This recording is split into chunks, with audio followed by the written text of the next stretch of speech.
See that light? It's a searchlight coming in through the window. It's almost pretty, isn't it? Kind of like the sun coming up.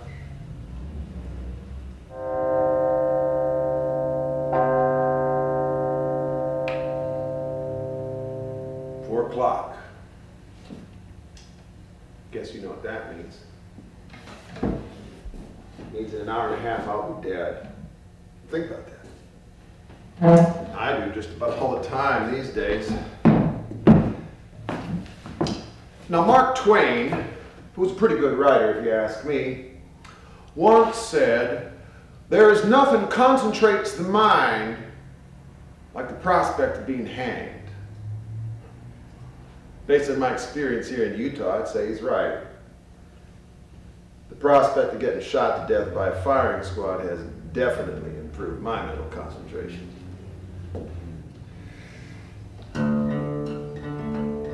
I was born on October 7th, 1879. My parents were God-fearing Lutherans. They feared God so much, they scared the living daylights out of themselves and everyone around them, including me. That's why to this day I have always considered all religions to be work of the devil. Now I guess because they didn't know what else to do with me, they sent me off to the YMCA to take music lessons. The same place I learned how to speak English. I guess maybe that's the reason I'm a pretty good musician.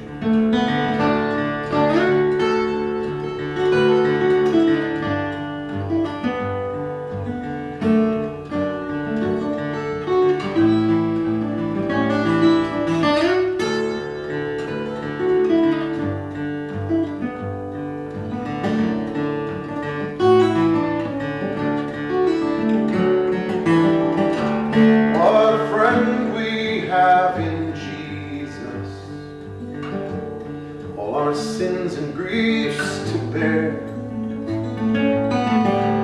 What a privilege to carry everything to God in prayer. There is power in heaven when we stand hand in hand. It's a power that must move every hand.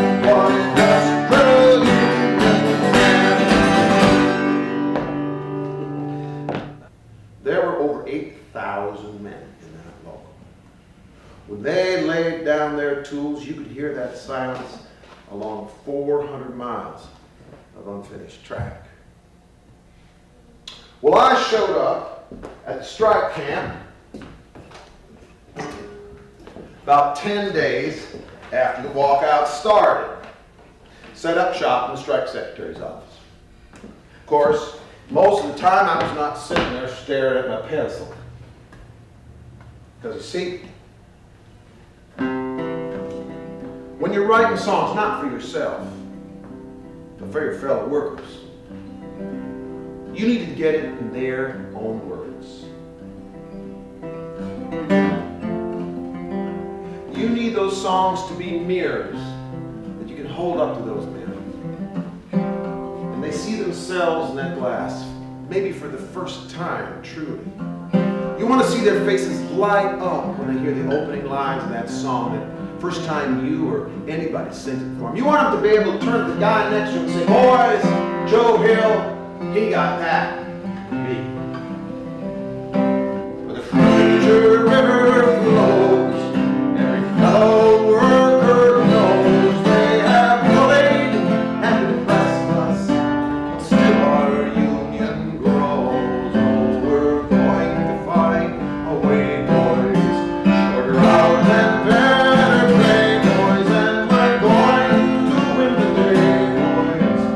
The Fraser River flows.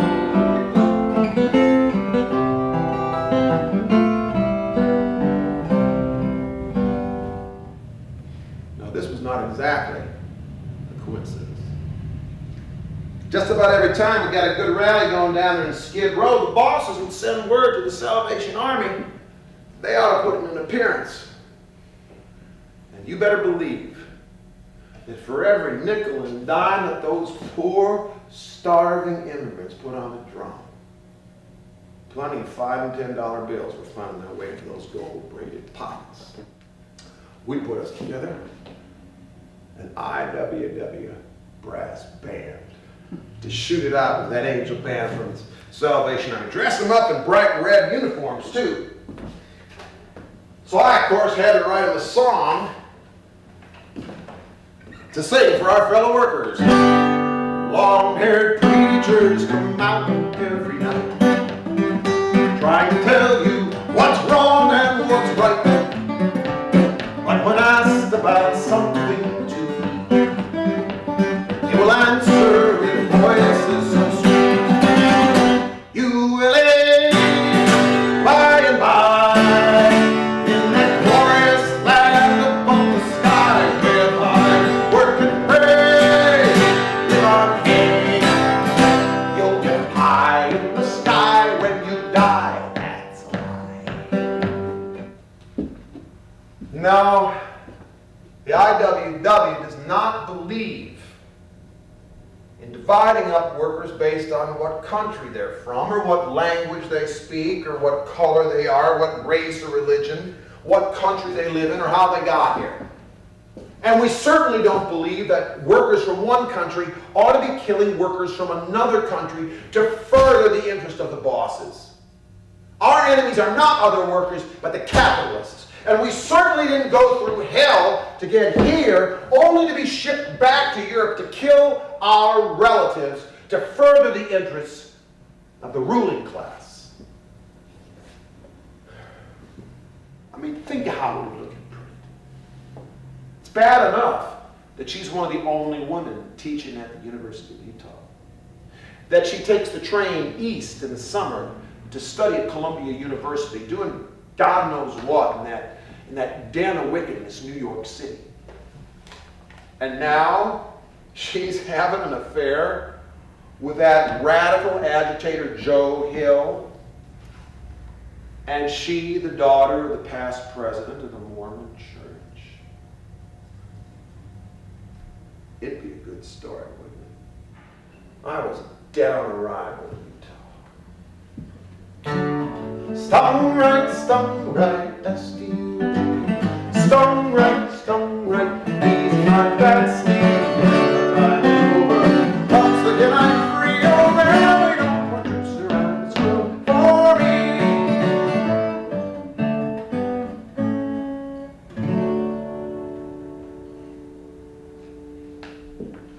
Oh, they'll come and visit me and talk to me through the bars, saying stuff like, Joe will never forget you.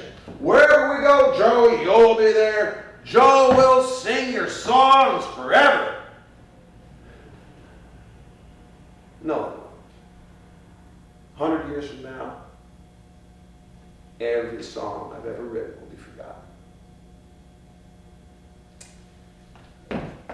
Because every song I ever wrote, I wrote for that time and place, for that IWW local, for that worker in need of a song. I wasn't trying to write songs that would last. I was trying to write songs that would do a job. It's the last song I'll ever write, my last will and testament. My will is easy to decide, for there's nothing to divide. My kin don't need fuss and moan. Moss does not cling to a rolling stone. My body, oh, if I could choose, I would to ashes it reduce, and let the merry breezes blow my dust to where some flower grows.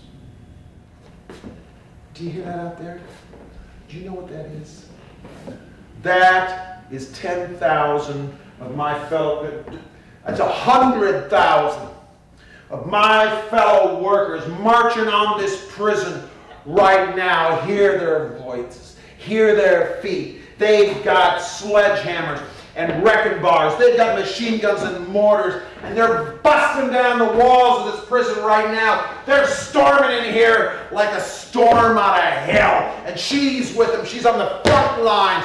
She's going to tell them I was with her that night. She's going to swear to it. They're going to have to let me go. Do you hear that? That sound? That's 200,000 fellow workers coming to set me free.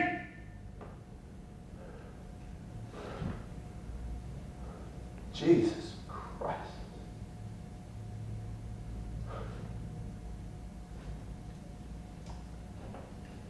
They're going to let me die.